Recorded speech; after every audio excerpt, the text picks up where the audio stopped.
This Second. conference will now am be on. recorded. Okay, thanks, Alicia. Joanne, do you want to take a roll call to make sure who's on? I got everybody. Norma, I'm all set. You all set? Okay. Yep. So it's 5:30. We'll call the meeting to order. And the police report, Michelle, do you want to give that? Everything remains primarily status quo. If you read your report, you know what the activity was. No other report. Okay. Does anyone have any questions for Michelle? If not, how about you, Terry Jones? Are you ready? I'm here. You all should have a copy. Can you hear me okay? Yep, got it. Yep. You should all have a copy of my report. I do want to add that on the streets number 4, we did pour the sidewalk today at 202 Jane Street and the 3 slabs at Huguenin. They came out very well. And then I believe tomorrow, weather permitting, we'll start taking out the next sidewalk up at Ann Mellon's on Franklin Street. And other than that, been pretty busy for the last couple of weeks, and it's been a hot summer, so we've gotten a lot of things done this summer. This morning, Terry, we were talking about different people that had complimented on how well we've kept the downtown in spite of all the construction. And I heard another one at lunchtime today that people are pretty, the businesses, they look good and got some flowers out and about. And we're doing all we can to keep it looking good. And the DPW is doing a great job with keeping the bathrooms every place. Well, thank you, Norma. Yes, and Sam, he's there Thursday through Sunday, and he does a good job trying to keep up with keeping the things picked up and cleaned and sanitized as needed. So yeah, everything's going real well down there. Great. I did want to add also tomorrow. We're hoping to get that one section of dock. I know you probably noticed that came apart again. We're going to get that back together temporarily until we can get that thing pulled out. I'm just waiting for Pat Patch to get back to me on getting them around. We haven't decided whether we're going to pull them right around to Mary Street and yank them up and throw them on the low boy and get rid of them that way, or if we pull them out at Frink Park. I know it's probably going to be a lot less pricey to bring them around Mary Street and yank them, but time will tell. We'll figure that out when I get a quote from Pat. Okay. Anyone have any questions or issues for Terry? Nancy Hyde, I do have a question, Terry. Are we going to be doing a fall pickup this year? Yes. I was going to bring that up at the next board meeting, but okay. Yes. Typically, I think we do it the Tuesday after Columbus Day, which I'm not sure is like second Monday of October. And then we usually roll right into leaf pickup after that. Okay, great. Thank you. Thank you. Anything else for Terry? Okay, Megan. Hi, everyone. I'm going to let Manasseh sneak in for a couple minutes. He had a couple quick updates for the DOT project. Yep. Thanks, Megan. This is Manasseh Burt. Just wanted to give some quick updates on the DOT project. As you guys are aware, things are cranking right along. New Century is doing really well with their portion of the contract. They do have most of the interduct is installed now in the telecommunication conduits. And I think I mentioned at the last meeting that National Grid and all the telecommunication companies have been given the green light to go ahead and start pulling their lines. I haven't gotten an update from Todd yet on if any of them have actually provided a start date, but I know he was going to reach back out to them and just let them know what they're going to be held to for contract timing. So that's going well. I think beyond that, everything's good. They're starting to do sidewalks, pour concrete sidewalks, and a lot of the curbing's in. There's a few spots where curbing will be finalized once the poles are removed, but apart from that, the majority of the curbing on the project is complete. So yeah, everything seems to be moving ahead quite well. Manassa, this might be a question for DOT. I don't know. I had someone stop me on the street today. Is there anything in the concrete for the salt that gets thrown on everything for the ice? He thinks that there's nothing in the concrete that's going to help us out there, and we're going to have bad concrete in a year. Do you know anything about the formula for the concrete? I don't. I could ask Todd and Chris about it. My guess is it's DOT standard, so whatever they spec for the state, that's what's being used here. Yeah, okay. All right. Does anyone have any questions for Manassa?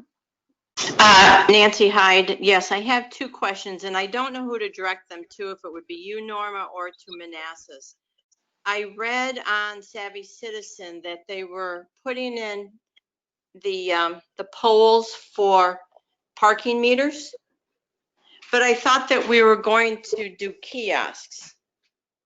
Well, we never got a plan together to do kiosks. The way I saw the last of it was that we wouldn't do meters, and then Steve Gagnon said that we would be responsible for putting the kiosks in because we didn't have a plan for them or the money to buy them. And it's hard to believe that we're to that point right now. But I checked with Terry this morning about the parking meter poles, and he said that they're the replaceable ones, that they can take them down, and there's just a cap that goes there to cover up the hole. So rather than, if we chose in the future to go to kiosks, that wouldn't be a big issue? right, Okay. right. Because we never Okay. really finished the investigation on that, how many, we had somebody come and talk to us, and Right. how much it would cost, how many would we need, and so I think we will be fine to have meters if we have to end up doing that, or we'll be responsible for doing our own kiosks. Okay. Then, and you're correct, we never, the committee didn't meet again, and we never did have any further discussion about the kiosks. My other question is about, we had that gentleman from the DEC came this spring and talked about trees that he suggested we don't have and maybe have new trees. Has that gone any further? No, but there's a DOT meeting Thursday, and it was on my list to check with Todd. There was that one Canadian, whatever it was, Canadian maple that, Yeah, it was a choke cherry. or choke cherry or whatever. Right, they seemed said, okay with finding another species to put in there when we talked about it before, but I've never heard what they were going to replace it with.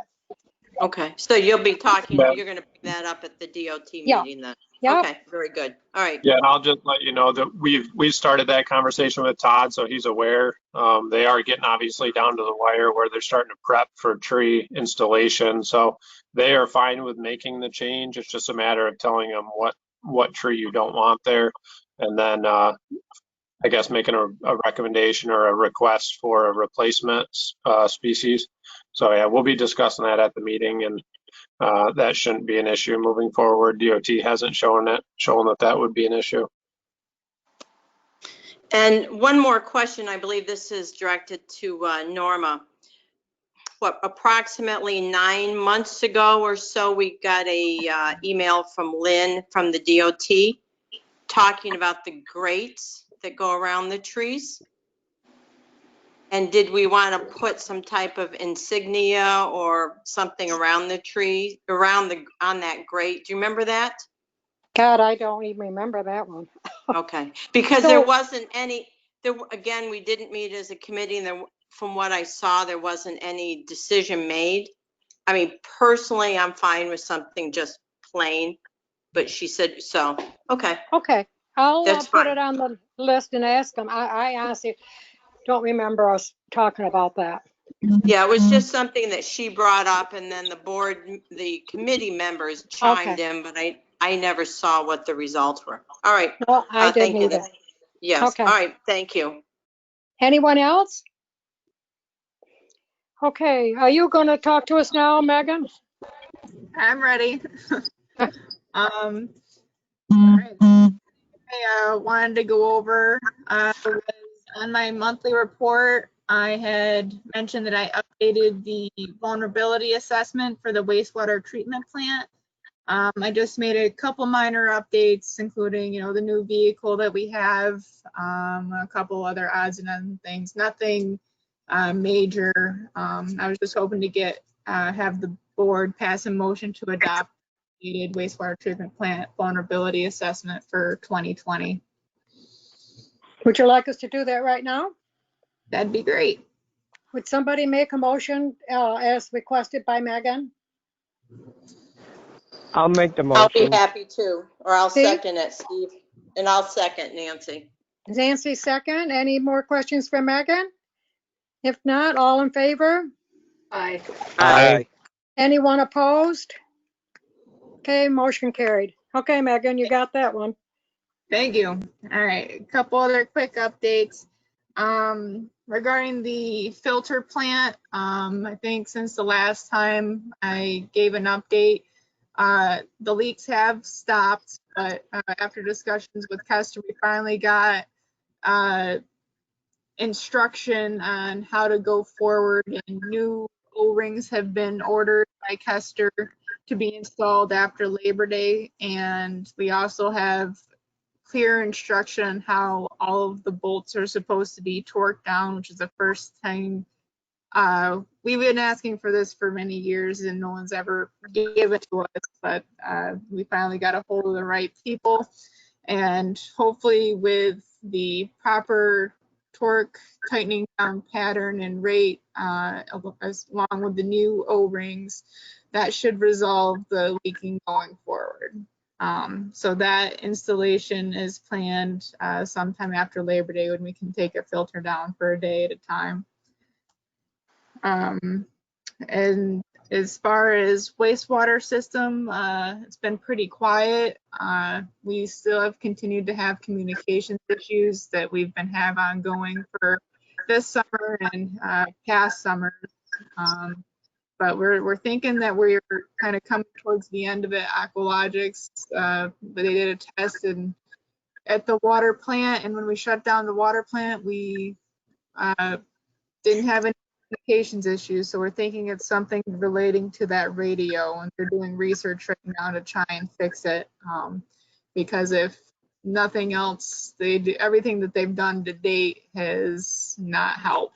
So this is kind of our last option we have before we would have to get internet at LS2 to increase the communication strengths and eliminate any future issues. But in the meantime, they did make some changes, so they're not calling the operators out every day or so due to communication failures. They made some adjustments, so it's been a little bit easier on the guys. Do you guys have any questions for my report? I'm good, Megan. If anyone on the board got any issues or anybody on the line? If not, Megan, I guess you're all set for tonight. Okay, thank you. Okay, thank you. Now, we do have guests tonight, and they're way down at the very end. I'm wondering if they would like to go now, so they wouldn't have to go through the whole meeting. I believe Brian is not with us, but he has a replacement, right? Yeah, I'm here with Bill Kanzer. It looks like his phone. Oh, he's here. Yep. Okay, great. There we Yeah, go. Can you hear me okay? Okay. Do you want to give us your presentation of what you want us to think about? Yeah, I would be happy to. So I could start by introducing myself quickly. So I work with Affinity Actually, Program. Sorry, go for it, Bill. Nico, hang on one sec. So I wanted to find out, is it possible for us to present to everybody, or are some people just on the phone?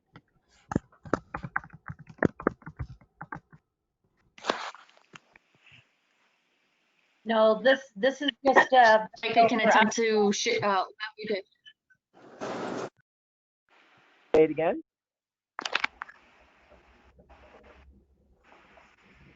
Go ahead, Alicia.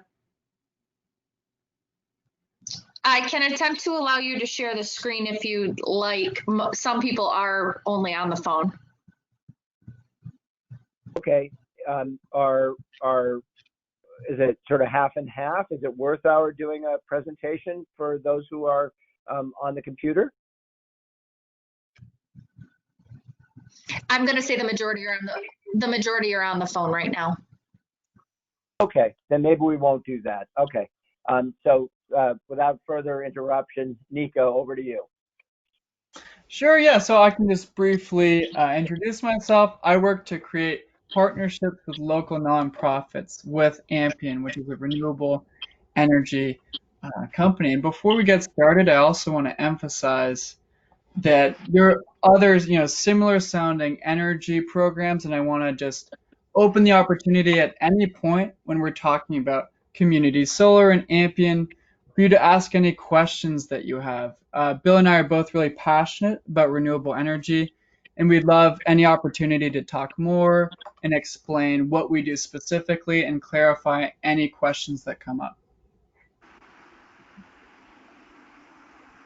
Great. So I can now get started, and I'm first going to explain community solar and how that functions in general, and then I'm going to talk more specifically about how it applies more directly to the village of Clayton. And Bill will also provide some follow-up details about one of our two programs. So first, I'm going to now explain community solar and how it functions more generally. So first thing to note is that Community Solar is a program of the New York Department of Public Service.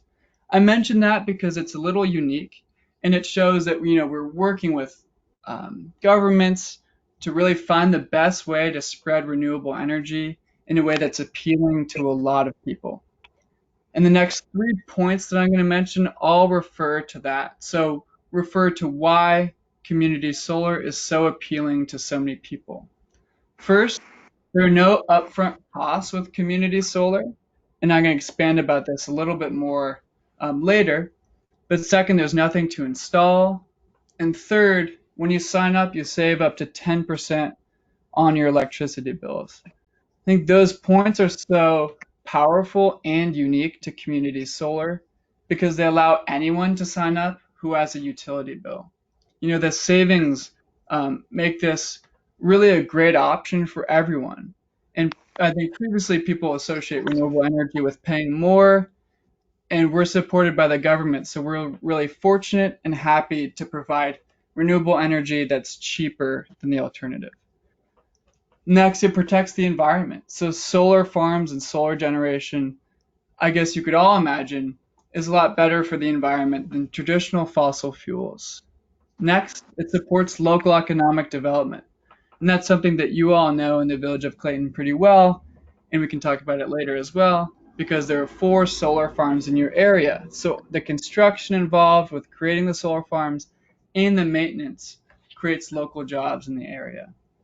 And finally, there are no costs to join or leave once you sign up. So that's another point that really makes community solar accessible to everyone with a utility bill. And that's pretty unique to what we do. Our partner and member organizations include some big names like the American Heart Association, the Salvation Army, but one that's most notable and I think helpful for you to know is that we recently partnered with the town of Ballston. And they're a similar town in New York, and I bring them up because we created a partnership that I'll talk about later with them that worked really well. And they're a similar town, so I think that they're a helpful analog for you all, and you can look towards them and look what we've done with them to help understand how this partnership might look for you. Next, community solar members really love what we provide, and we can send over some accounts and some comments on what our members have to say. But that really relates to 2 things. One, as I mentioned, subscribers always save up to 10% on applied credits. And that's so special because as a lot of people that we work with say, I'm saving money and helping the environment. And those are 2 things that I didn't really know that I could combine and that you can with Ampion. And again, we're able to do that because we've partnered with the government to create this really attractive program for a lot of people. So now I'm going to talk a little bit more specifically about how it works. So once you sign up, and again, that's free of charge, Ampian assigns you a share of a solar farm's electricity generation. In your case, these solar farms are in your town, so you could go even visit them if you wanted to. The solar farm then produces pollution-free and reliable electricity. This electricity is then delivered to the utility grid where it's used by local customers.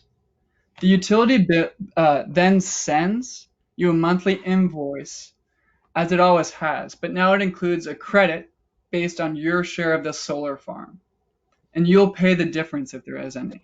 And I say that because sometimes the credit will cover the entirety of your bill. So your utility bill might send you a bill, for $0, and you'll be able to see each bill credit that's applied to your bill. And next, and this is the most important point, Ampian invoices you 90 cents for every dollar of credit that we use to pay your utility bills. And I say that's important because understanding how Ampian works demonstrates that we'll bill you 90 cents for each dollar that you save. So with Ampian, you only save money, you help the environment, and there are no flat fees or costs associated with it. So the only thing that we do is bill you 90 cents for every dollar that you save. I'm going to pause here just because, people often have questions about this. It's a pretty innovative system. So I'd like to hear if you have any questions or concerns.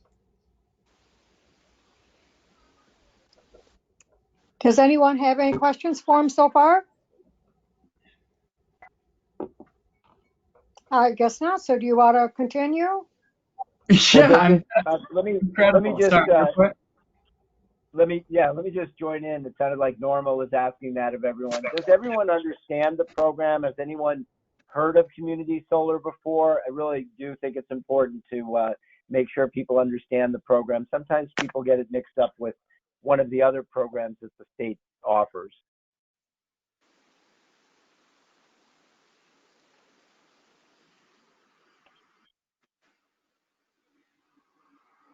Norma, does it make sense to you? Have you heard of it before?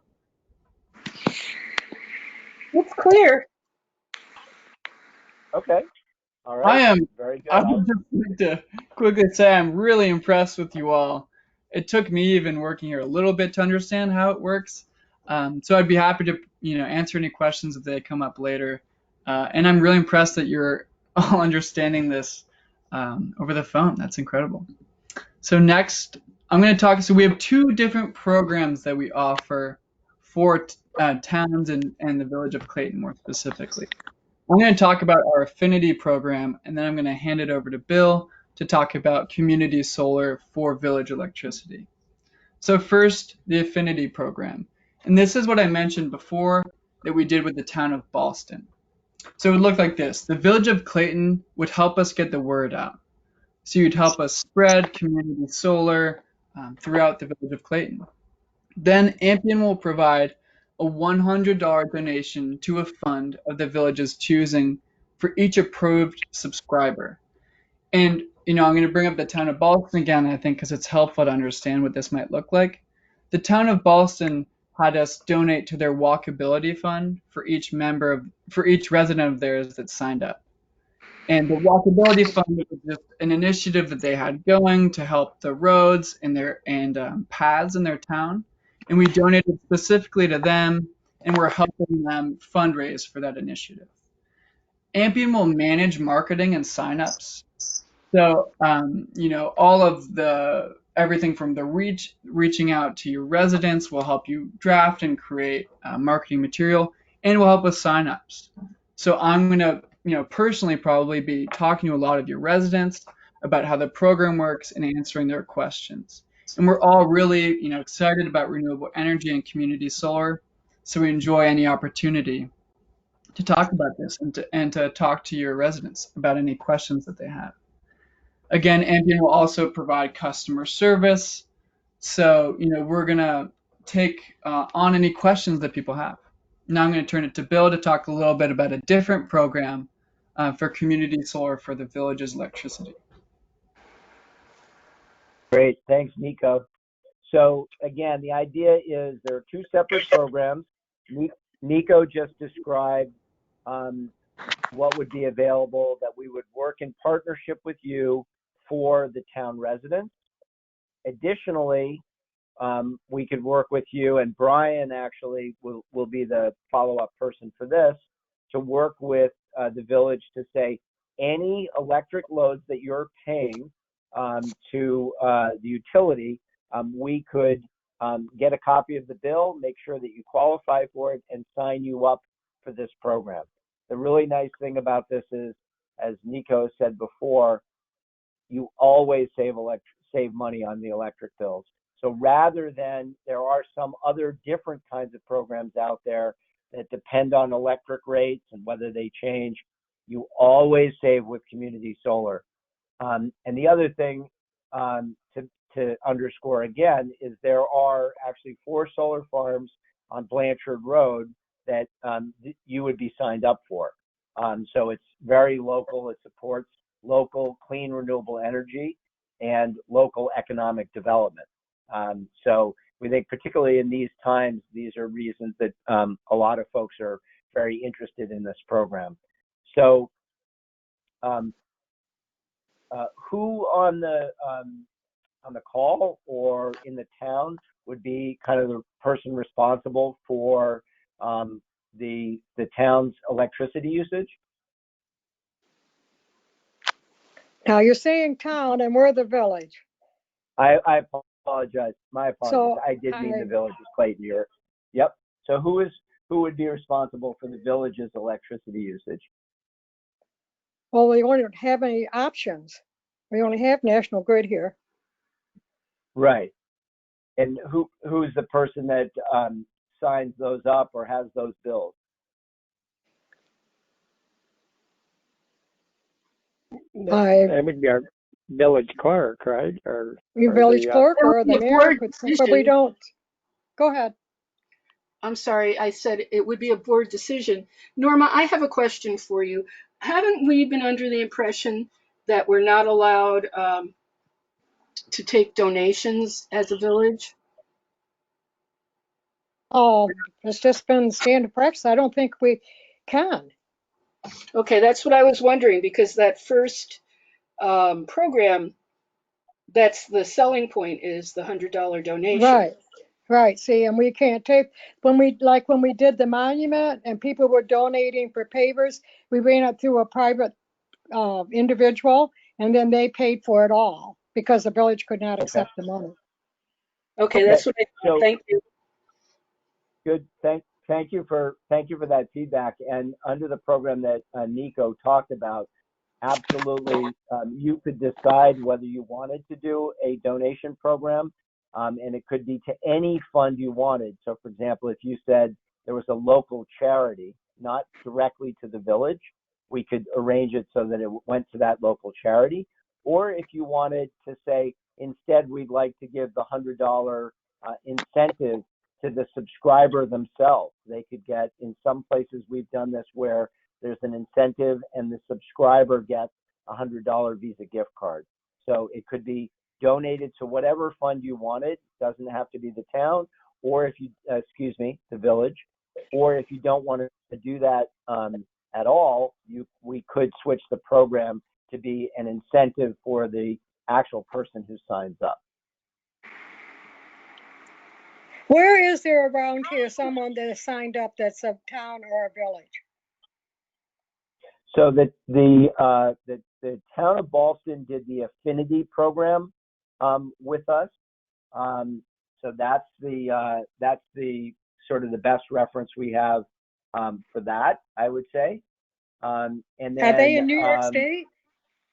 Yes. I guess I'm not familiar with them. Okay. Well, we could certainly put you in touch with the town supervisor there if you wanted. And then in terms of and they did that affinity program that Nico talked about.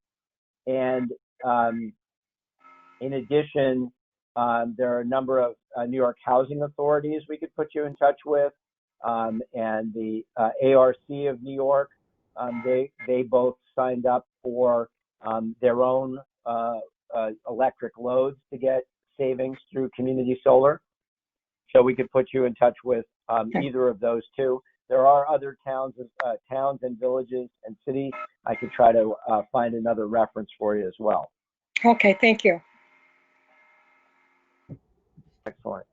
And so, again, the idea here would be 2 separate programs, affinity program for the residents, get the word out. The residents benefit from it, obviously, and either a donation is made or it could go directly to the residents if that's what you preferred. And then what I was talking about is savings on your electricity. To do that, what we would need to do, as we'll talk about in a moment, is get some electric bills to be able to see whether these how much savings you would qualify for. Okay. Anything else? Yeah, a couple other things. So I think I'll do the municipal load next steps, and then Nico, you can talk about the affinity program. So who would we get a copy of each village electric account from so that we could provide you with a proposal for how much you would save? That would have to come from our clerk, and that isn't an option right now. We're pretty limited with staff, but that's where it would have to come from if we decide we Okay. want to do. The issue here is that we cannot, and I think it's the same response you got from the town of Clayton, that we cannot promote private sector businesses. Okay. And by that you mean in terms of promoting the community solar program, whether it's us or anybody, you feel like that would violate sort of the rules that you have. Right. Okay. Okay. Okay. And so if that's sort of, you feel like that's a final decision, that's fine. What about in terms of getting savings for the village itself?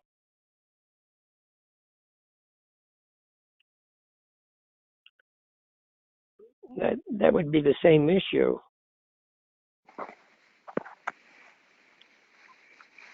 I think that we've got, have you got anything that you could email to our clerk that sort of outlines all these things you tossed at us here?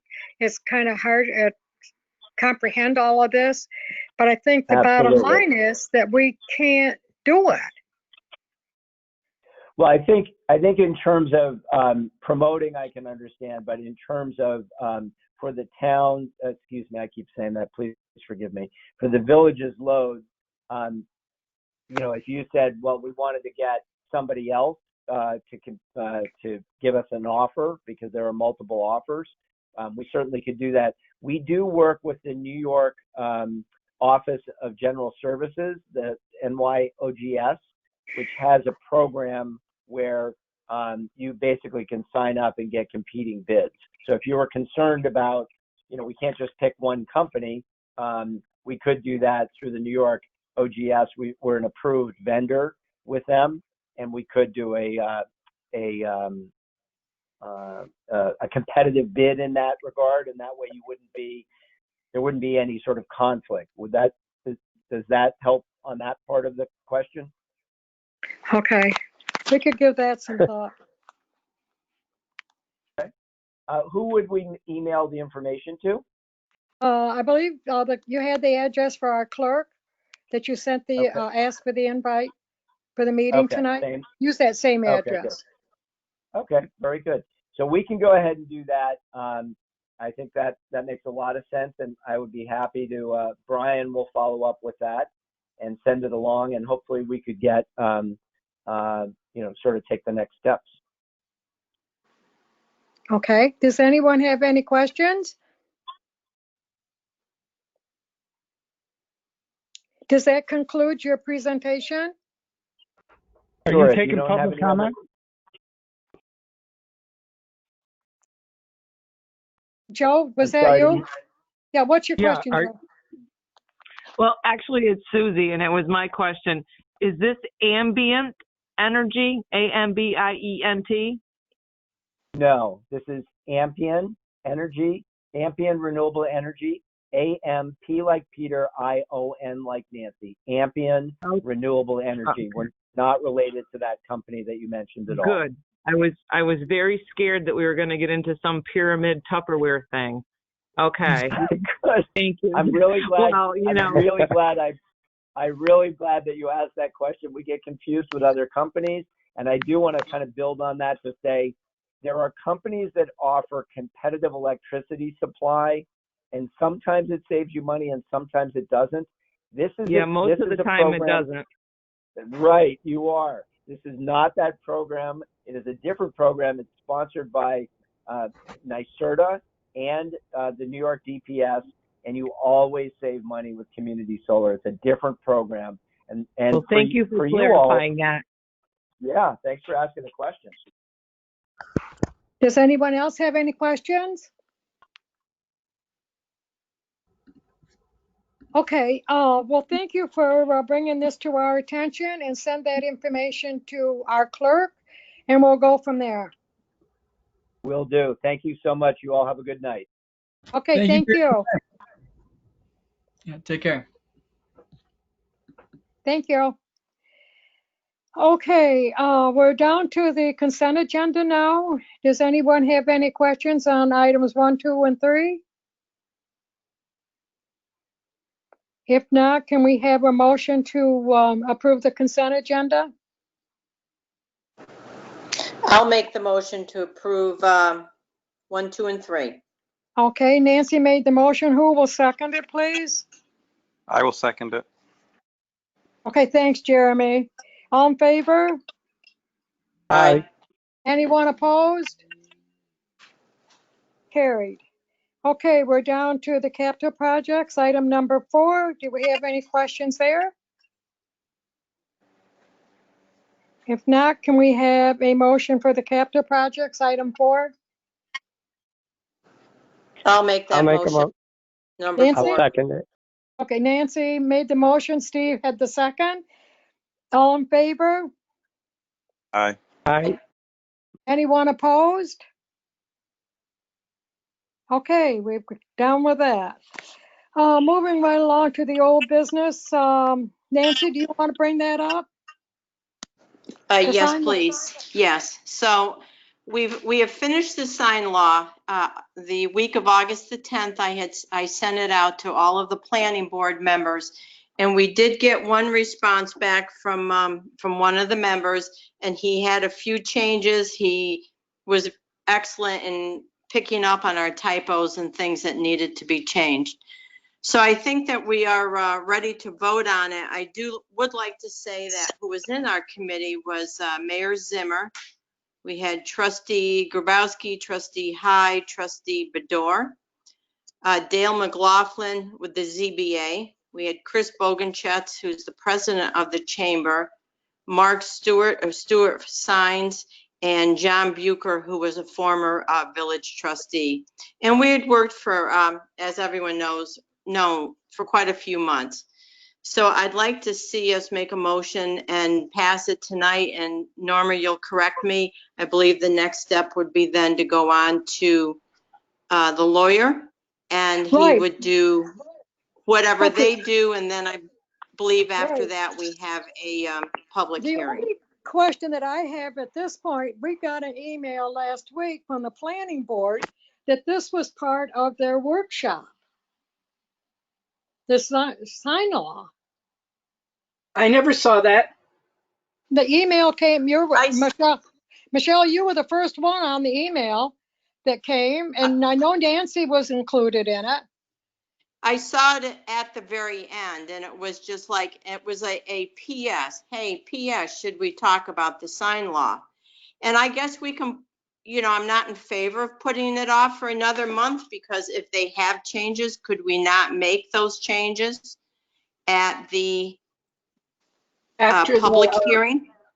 And again, I will say over and over, I heard nothing from the planning board committee, with the exception of that one representative that submitted something, along with nothing from the ZBA. I have to say, So, we sent stuff out I don't several know times. what the point would be, but I'm not suggesting we couldn't make changes after the fact. I think Nancy is trying to say that we've given them a lot of opportunities. She mentioned one, but we had sent everything and asked the zoning board chair to please distribute before he got sick. And we spoke to Richard Ingerson and several other people who chose not to respond. And we've been working on this for quite a long time. And now that they're putting in curbs and meters and everything else, I think it's become pretty imperative that we get this, that we have a good solid sign law in place. Nancy, did you hear anything back from Dave Crandall? He's Yes, on the planning board. Yes, he was the only one that responded. And he didn't have anything major to change. His was predominantly typos and punctuation and things of that nature. John looked at it. Everyone got it. And he was the only one. And again, I sent it out to each one. I didn't do a mass email on the planning board. So that's why I feel that we need to move forward with it, and any changes can be made at the public hearing. After the public hearing. Yes, because I would assume once the public gets hold of it, the business owners, they may have some good input. So you're going to send it to Joe Russell? If we approve it. If we approve it, if that's the I don't know that the case of approving it is just to keep a thing rolling. Because we got to have a public hearing. And I think that after the September 5th meeting, you're going to hear something from that planning board, but I don't know. I haven't talked to any of them. It was just that I thought the sign law went out on August 10th to them. Yes, it did. And that really wasn't a lot of time in my mind to spend to look it up, but whatever. But that wasn't the first time we tried to get them to look at it. I don't disagree with you, Norm, in the sense that it wasn't a lot of time, but it had been sent out to the chairman in July, and he never forwarded on to his board members. So it's not that we're not trying to get input, but we're kind of just treading water here, and we need to move forward. And they haven't, my understanding from being at the last planning board meeting, they have a number of things they'd like to discuss and clarify. And again, the chairman's email, it was PS at the end about the sign law. Okay, well, send it. You've got it already, so why don't you just send it to Joe if that's okay with the rest of the board and see where it goes. And all right, that's fine if that's how we handle it. I just didn't know. Well, it's got to go to Joe. Yes, no, I understand that. All right, well, we'll get it off to Joe this week then. Is the board okay with that? I would make a formal motion that we send the sign law to Joe for review. Okay. Do we have a second? I'll second it. Steve? Okay. So send it on to Joe and we'll see where it goes. Very good. Thank you. Okay, sure. Thanks, Nancy.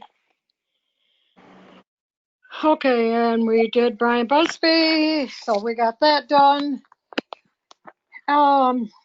We've got a email regarding the Redemption Center up here on the corner, how bad that looks and how they're not doing anything that they said they would do with the conditions of that bottle redemption deal. And I talked to Richard late this afternoon.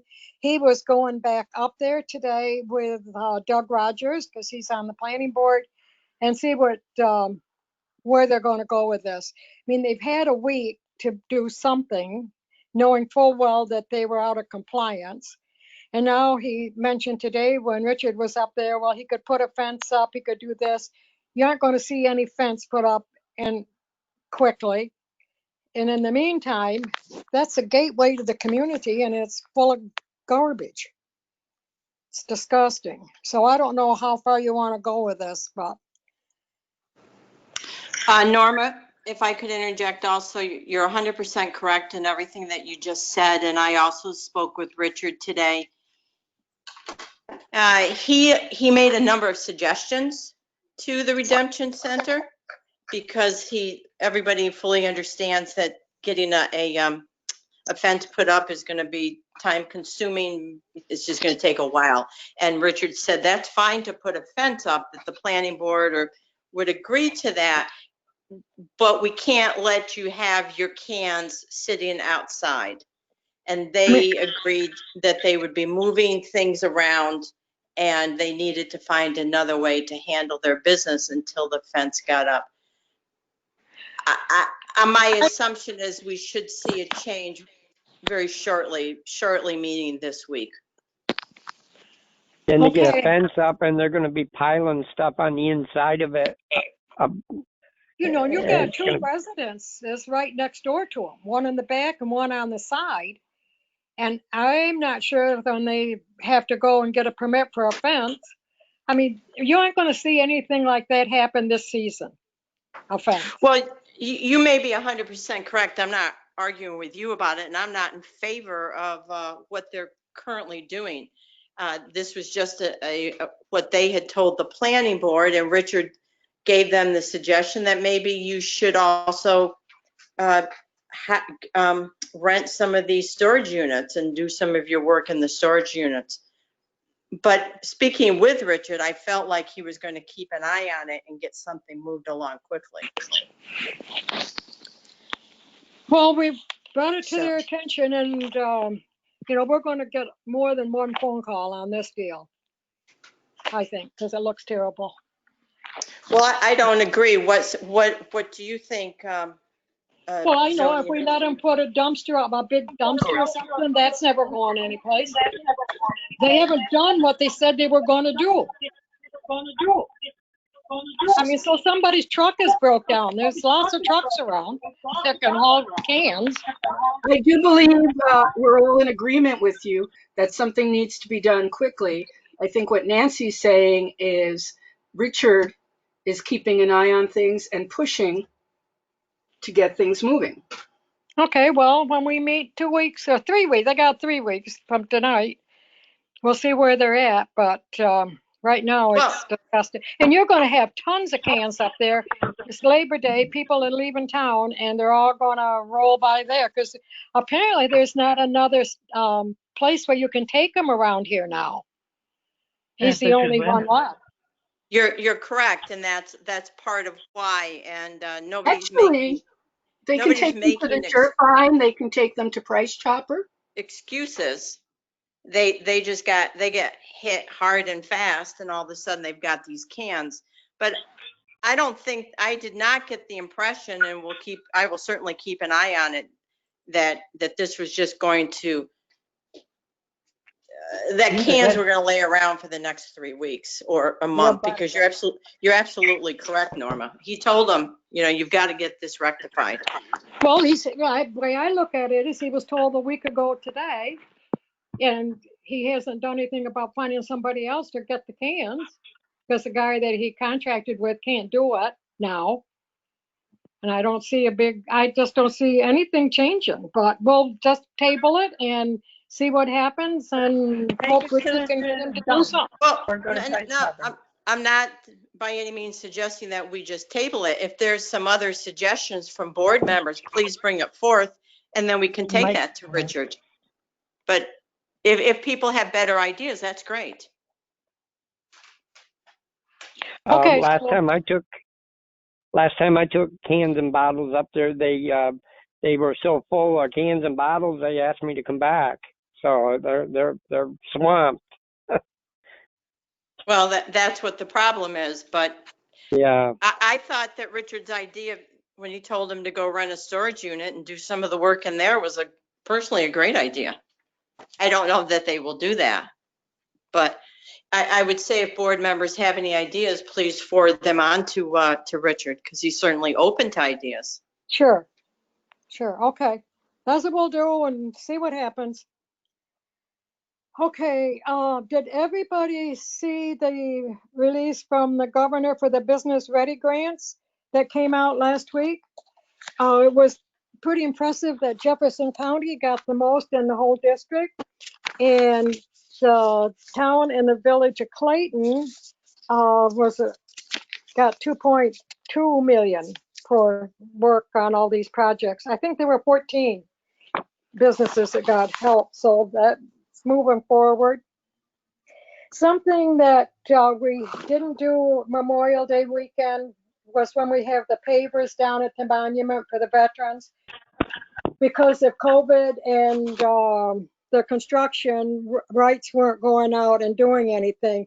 So they're trying to do it for November 11th. I submitted 3 names that we had. So if you know of anybody that's been holding back to get a paver for the monument, should get their name in, because I look for them to be down here early fall to get those in. So we can do that. And I got a notice from the town today that they're going out to bid again on propane and fuel oil, and wondered if we still wanted to participate.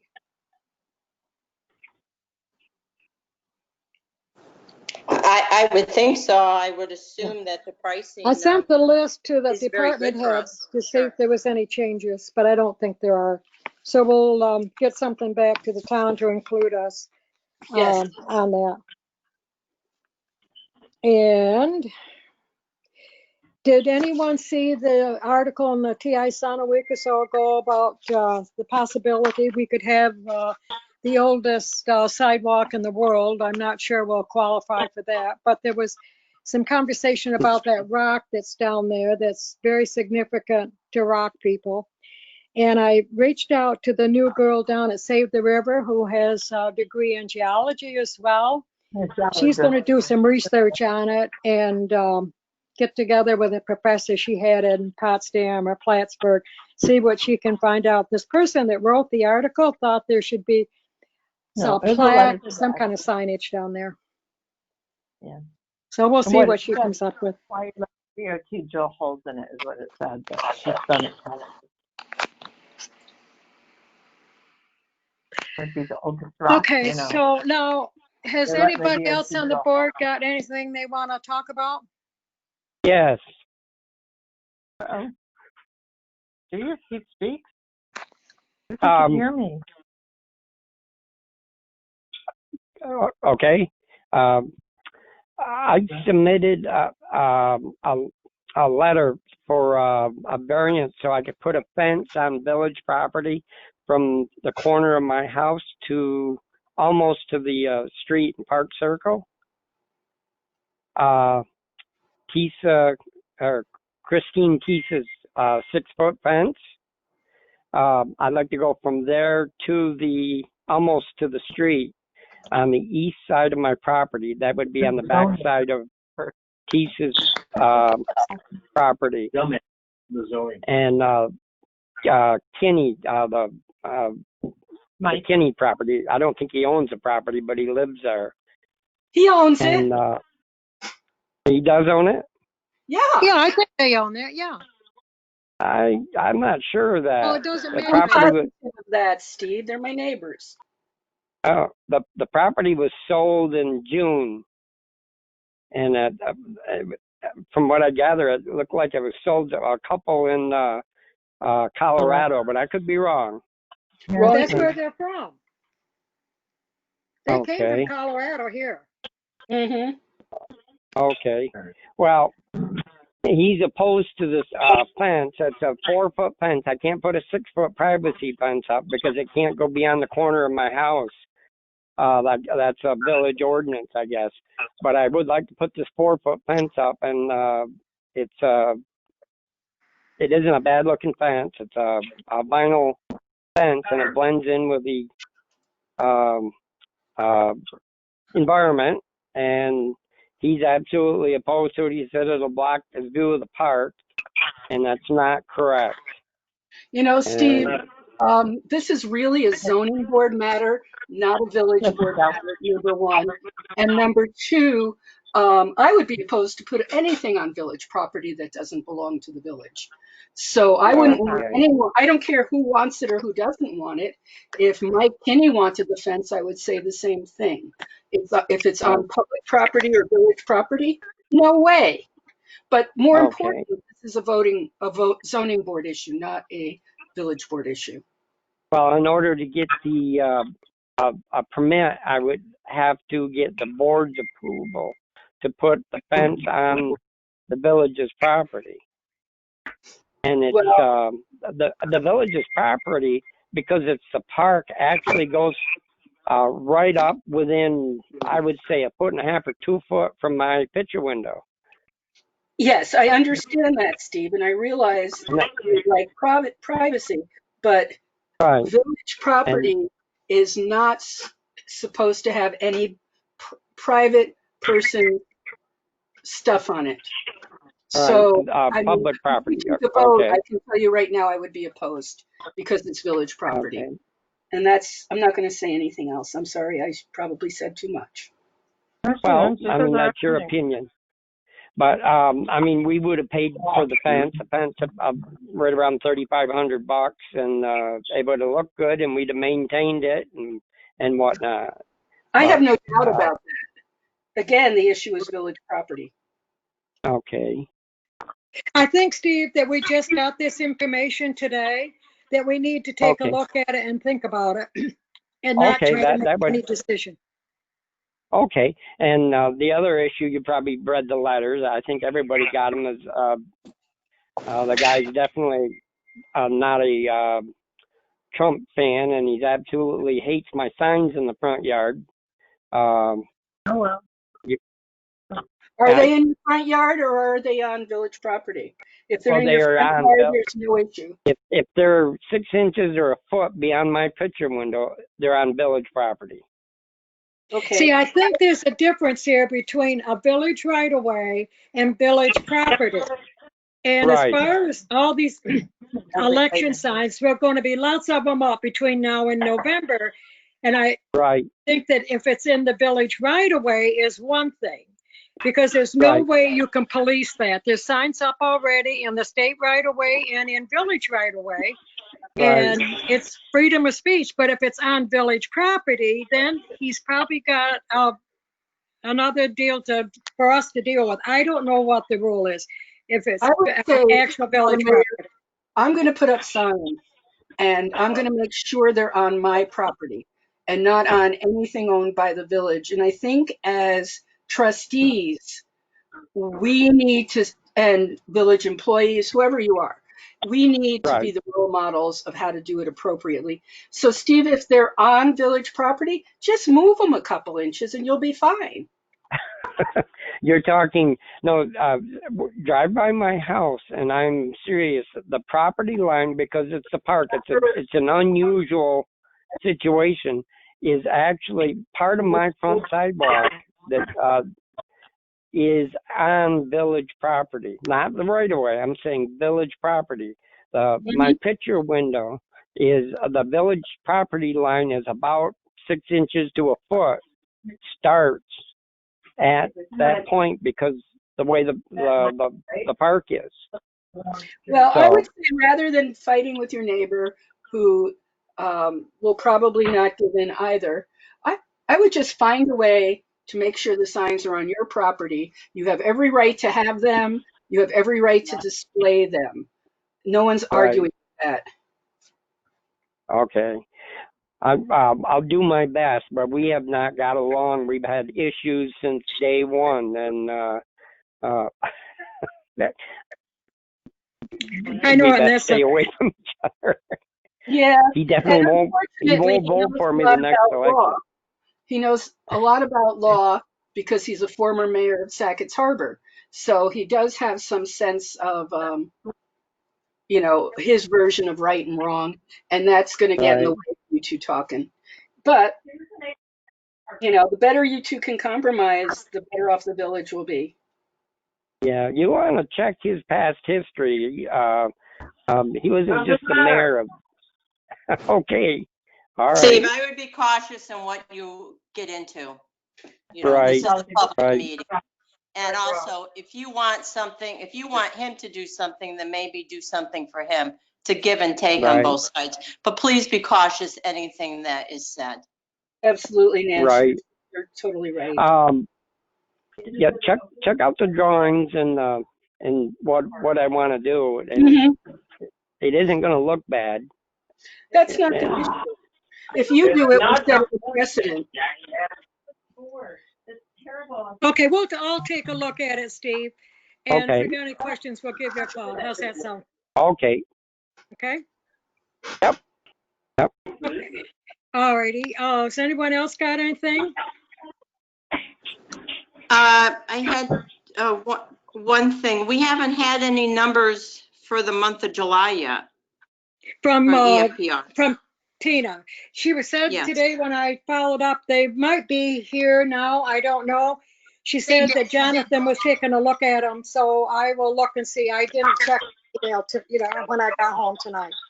They So came in right before the meeting started. another thing that we've got to do is a new with the FPR, and that I know she sent, but it's 7 pages long, and I want to send it out to everybody to take a look at it, make your comments, and if you've got any, we'll make one comment page to her instead of everybody sending. Norma always picks up to the business person. Okay, because we got to get a new contract going. Kenny's a new business person. But I think we might have Did I hear him at the the door? statement. Would everybody probably please the- mute their mic? There's too much conversations going on. Sorry for the interruption, Norma.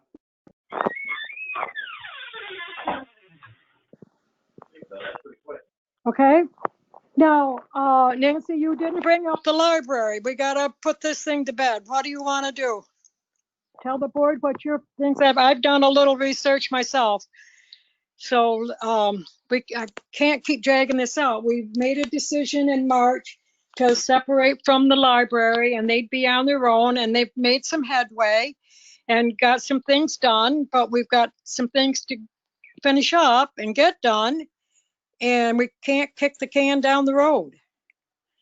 So, Well, and I agree with you. And as the library is not opposed to paying workman's comp, the objection is $5,500 for workman's comp, and it just seems rather excessive. They also, it had been mentioned that they could maybe do 50% and then some for the next year. But, and I understand the comment is they're 10% of our, let's see, they're 10% of our overall wages, so therefore they should pay 10% of the workman's comp. But you have just two people working in a library to pay $5,500 seems very excessive, especially when they can go out on their own, which they can't, but if they could, it would be less than $1,000. So they're certainly willing to compromise, but I think $5,500 is an excessive amount of money. well, Tina took the 118,185. No, I understand. I'm sorry.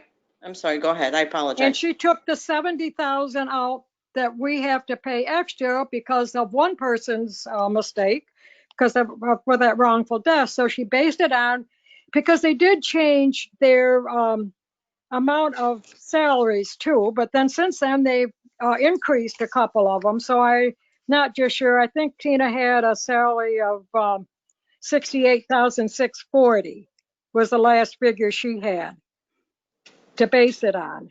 Yes, I believe that's correct. Yeah, so that would be 9% of ours.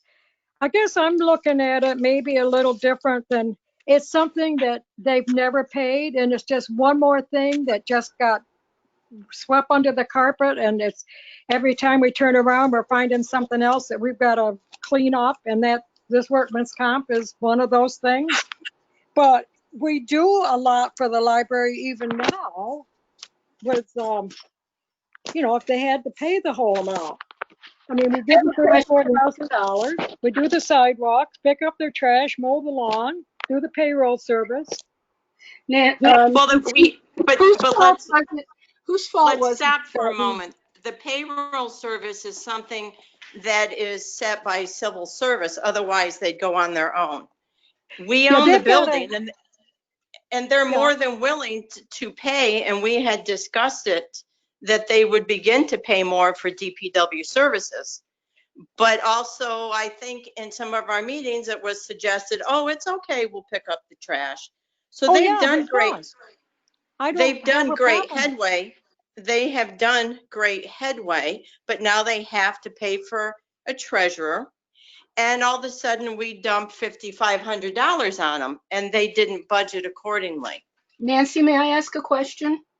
Was it Yes, our fault or their fault that they didn't get charged workman's comp previously? it was our fault. So they hadn't pushed anything under the rug. They didn't know they were responsible. That's correct. Okay. Is there a compromise amount that's fair?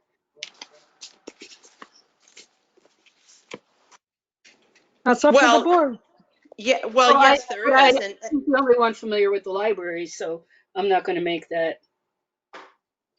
and there were a couple of numbers that had been thrown around. Another number that had come in from Tina was $2,400, and the library said, "All right, we'll take that." Then they Yeah, got that was at half of it. right, and then they got the quote from a local insurance company that came in at $888, and Tina said, "Well, I have no problem with them at $1,000." So should we go with I what? never talked to the library at all about this. And pardon me? I never talked to the library or Tina or anybody about this whole mess that we're in.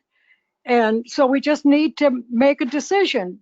Make it 1,000, make it whatever. But I think that we haven't received any money from them. Like that deal was they were going to pay us for the payroll, Right, but $8,000 a yes, month. and I understand that. And they just received the bill, a week and a half ago from Tina for what they owed. And that's when Tina put on their $5,400. And that's when I went ballistic, because I had been speaking with Tina and I had sent you an email that was asking about this. And then it was said, well, it'll be a board decision. And then all of a sudden it gets put on their invoice for $5,500. Through no So fault of mine. well, it was no fault of mine either, so I will apologize to you. But somehow this all transpired and it should not have. And so I will apologize, but it should not have transpired that way. And they are willing to pay, but I still feel that What if we just 5,500. cut it in half? And instead of 5,000 something, we just had them pay 2,750. Would that be fair to start? At least then they're paying a strong amount, but not that full amount. So that would be 50% with the understanding that now they understand this. What they've got to do is And get then an next year EIN number and start the process so they only have to pay $88. Well, I believe that $888. I believe that they are looking into it. They're looking into doing that so that they can separate. They have some things that they have to look at. But when we made this separation, I know Norm and I had no idea that they had to hire their own treasurer. And so therefore, which they have done that on a trial basis at, I don't know, $35 an hour, that is extra money. And they're not complaining, that these are just the facts. And Who says they got to have a treasurer, Nancy? That's what it would be like the library says, if you're in a municipality, you cannot, your board treasurer and the librarian cannot be the treasurer. Oh, and that was the big, like, whoa. And I said, hey, when we made this decision for everybody to separate, we were not aware of this at all. So I assured them this. No, I know you weren't. And I assured them that this wasn't anything done underhandedly. So they're incurring far more expenses this year than they have other years. Right. Because of this. So but I think that what we've got to do between now and the next budget season is document all the things that we're paying for. I mean, we pay the liability insurance. I mean, the building does belong to us, so we need to have the insurance on that. But we pay the insurance on the contents. So I think that there's a lot of misunderstanding. I'm not disagreeing with you. Because we took on this, I mean, it was the deal between Dr. Forbes and Geneva for decades. And there was no nothing out there that said what you gotta Is that pay, and we normal? paid everything.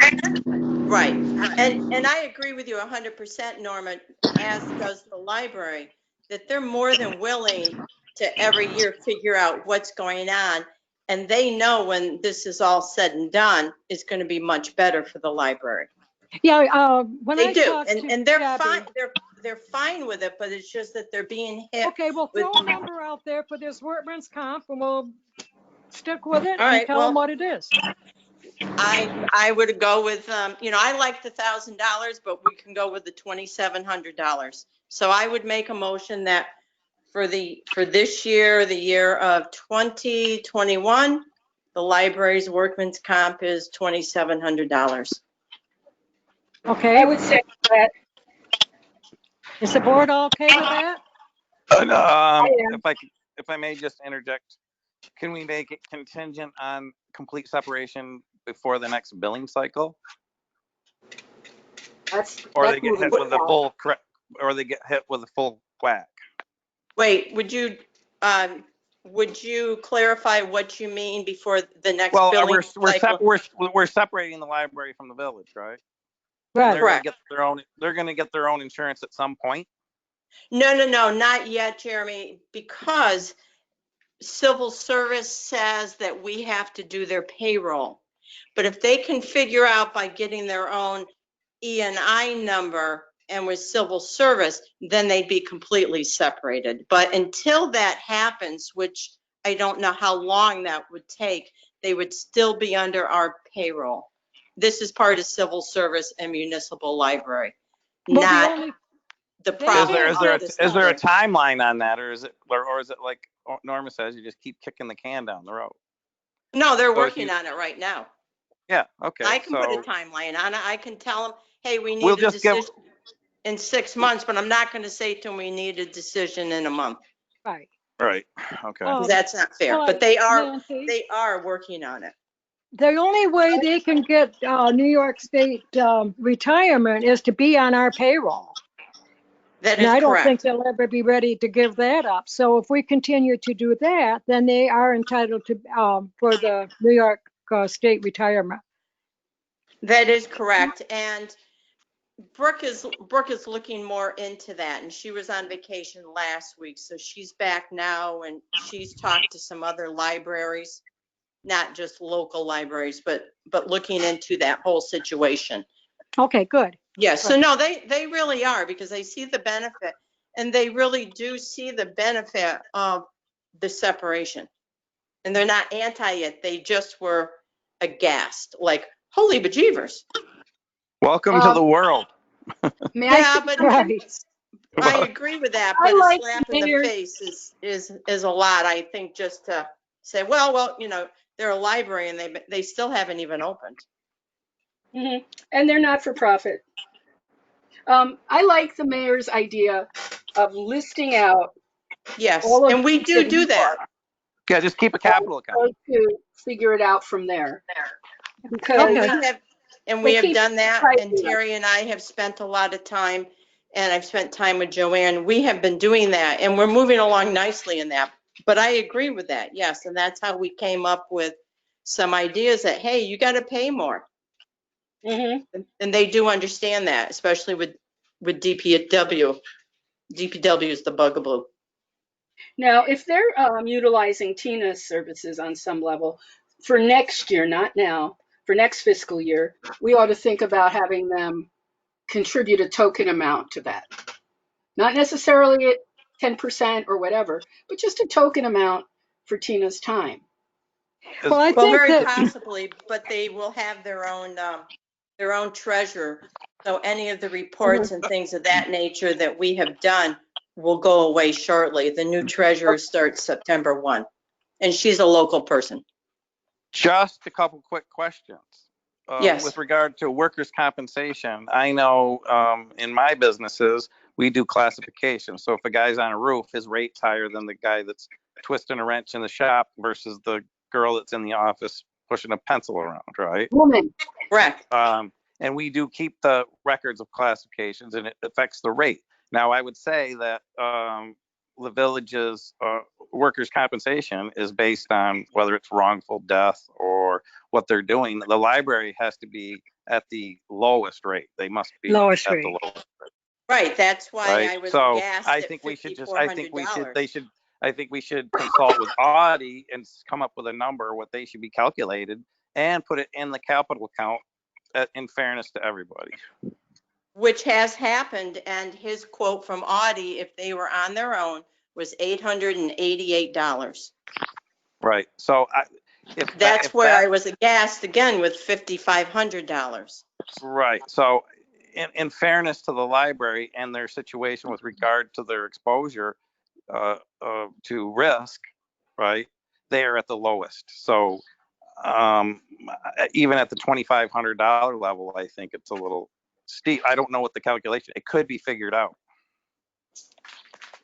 Well, Tina just got the information from civil service, and they thought the fairest way to do it was just take 10% of our total, because they were at 10% of our total wages when we started out with.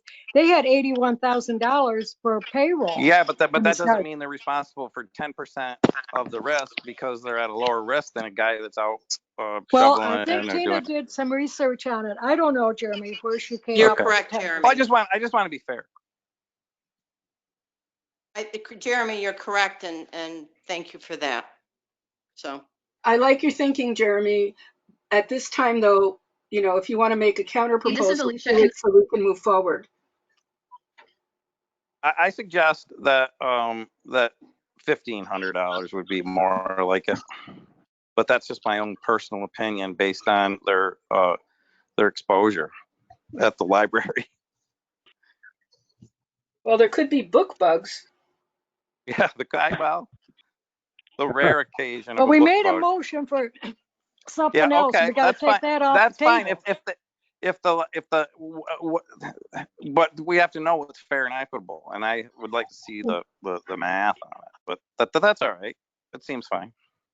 Yes, You know, I mean, you just can't say they're 10% of the payroll and then give them a 10% of the compensation bill because their rate is lower, right? It's not fair to them. thank you, Jeremy. That's exactly what I've been mouthing about for the past 2 months. And again, that's just being opposed to fair paying. fair and objective about the whole thing. Yes. Knowing what I know about workers' compensation. No, Thank you're you. 100% right. Yes, yes. I guess So I don't know. the workman's comp don't does know, sound Norma, like a if- lot, and however it was calculated, I took Tina's number from it. But Right, I think that they don't realize how many other things they're getting that they don't have to pay for. Well, yeah, that's understandable, but that should be on a separate column in the capital account that keeps track of all the expenses related to the library. Yes. You know, But the only thing there's that methods. There's methods to this that makes it we- fair and equitable for everybody. and you're correct, Jeremy. The only thing that we are taking care of now with the library is any major issues with the building. And we are cutting the grass and taking care of the sidewalks, but the rest is up to them. Now, in the past, it has not been. If somebody sneezed, we went and gave them a Kleenex. But this year, that's not how it is. So I would agree with you, Norma, if this had been 2 years ago and we paid for everything, but now they're not paying for things. Okay, just on a note though, and I sound like the one, I'm ugly, I'm not, but their water bill, they pay for the fixed cost. They never paid for an ounce of water down there. I think How we did need that to happen? change that. I think we need to take each issue separately and then decide what to do with Yeah, it. but I think It's we not need that to we get should something to ignore them it. now, so they are on firmer ground and know where they are. Get our act together and sit down with them 3, 4, 5 months from now and say, this is where we're at. Yes. Yes, I I would agree agree with you. 100%. And again, I had no idea, or other people, that all they paid was a specific I didn't rate. even know And I it called think, up their water bill. They've never paid. right, and I don't even know if there's a meter there. I asked Megan to have somebody check and I haven't heard back from her. yeah. And that's completely fair, Norma. I would agree 100% with you. Yeah, so let's take this issue and get it over with and then start on the next one. Right. Okay, so Okay. what are we going to put out there for a figure to them? Well, of course, I like Jeremy's idea, so I don't know if you can, Well, rescind the motion that we made. All right. I will rescind the motion of. Let's split the of difference 20 between the $880 quote and the $2,700 and Yeah, I then agree. call it a day. So I will rescind my motion of the 2,700. And I would what's the second that rescinding. and what's the new number? 1500. That Or sounds 600? acceptable. Yes. That should be acceptable to all parties, and I think, Norma, you should agree, right? No? Sure. No, Okay. no, that's I fine. just want to put it to bed. I'm sick of talking Yeah, I about agree it. with you. Thank Yeah, you. I understand, but we you know, we have to take in consideration the risk, and there's no risk there. So I like that. So I will make a motion for the library for this budget year. Their workman's comp is $1,500. Okay. I will Get a second second that. on that? Thanks, Jeremy. All in favor? Aye. Aye. Okay, so we're good with that. We'll give that Yes. figure to Tina so she can get the numbers together that she has so we can get that out to the library. Yes, That and sound again, okay? yes, no, thank you very much. And Jeremy, thank you very much for your conversation. No, Thank you. thank you. Okay, what else have we got? Does anybody that's on the line with us have any questions, want anything? I suppose you've seen that Yeah. the chamber is canceling all their fall events. Oh, yeah. Are you taking public comment now?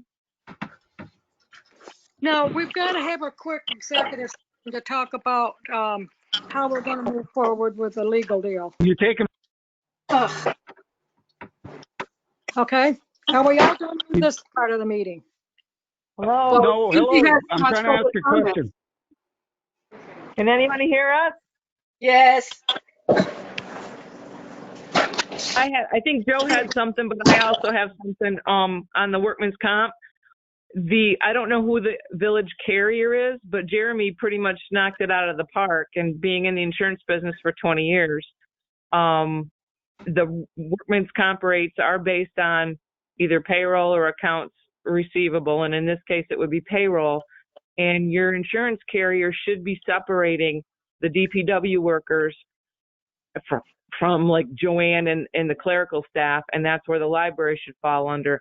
So by taking a percentage of it, which I know you're not doing now, that's crazy, but you should be able to get a breakdown of what the charges are for the classes. Like Jeremy said, a roofer or a pencil pusher.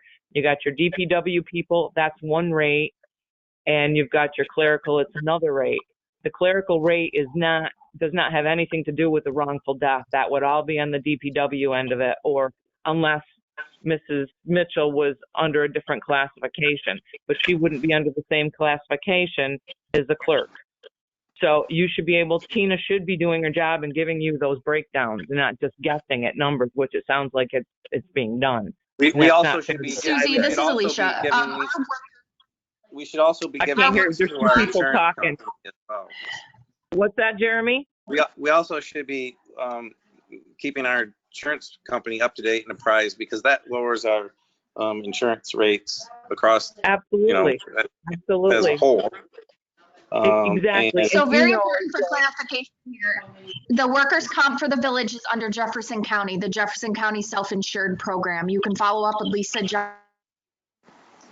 You can do what? at Jefferson County Self-Insured if you'd like, but they don't break it down by Oh, classification. I don't really care. I just don't want the library You can screwed, check with Lisa and I don't Jock. want people throwing out numbers.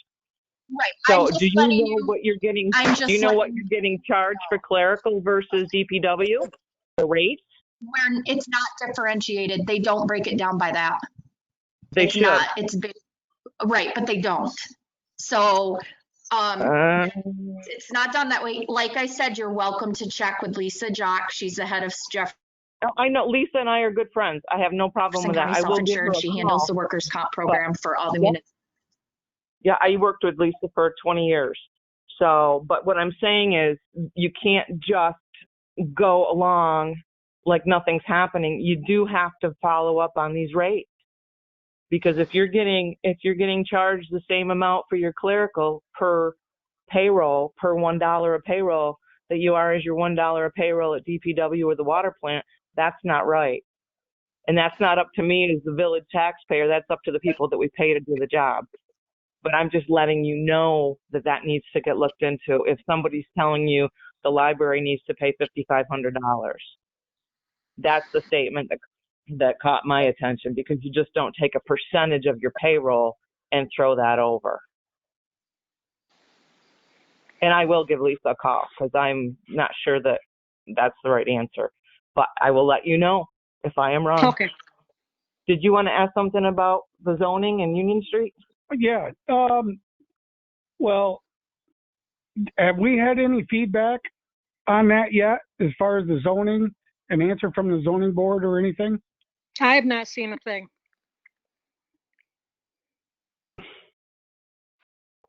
Well, okay.